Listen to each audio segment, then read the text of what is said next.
পুরীর জগন্নাথ মন্দিরে এমন একটি ঘটনা ঘটেছে যেটি শুনলে গায়ে কাঁটা দিয়ে ওঠে। বলা হয় যেখানে মানুষ হার মেনে যায় সেখান থেকেই ভগবান চমৎকার শুরু করেন। একজন অভাগা পিতার সন্তানকে বাঁচানোর জন্য যখন সব ডাক্তাররা হাত তুলে নিয়েছিল তখন জগন্নাথ দেবী তার একমাত্র ভরসা ছিল। আসলে একটি 8 বছরের শিশু কিছুদিন ধরেই ভীষণ অসুস্থ ছিল, কারণ সে রেয়ার ব্লাড ডিসঅর্ডার নামের একটি ভয়ঙ্কর রোগে আক্রান্ত ছিল।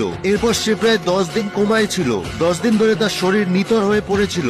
ডক্টররা তাকে ভেন্টিলেশনে দিয়ে দেয় এবং জানায় তাকে কোনোভাবেই আর বাঁচানো সম্ভব নয়। এরপরই সেই শিশুর বাবা কোমায় থাকা শিশুটিকে কোলে নিয়ে কাঁদতে কাঁদতে পুরীর জগন্নাথ মন্দিরে যায়। সেখানে জগন্নাথ দেবের সামনে শিশুটির জন্য প্রাণ ভিক্ষা চায়। এরপরই ঘটে সেই চমৎকার, যেটি দেখে ওখানে থাকা সমস্ত ভক্তের চোখে জল চলে আসে। যেই শিশুটি গত 10 দিন ধরে একটি আঙুল পর্যন্ত নাড়াতে পারছিল না, সে হঠাৎ করে চোখ মেলে তাকালো এবং তার মাথা নাড়াতে শুরু করলো। বর্তমানে বাচ্চাটি ভুবনেশ্বর এইমস এ চিকিৎসারত।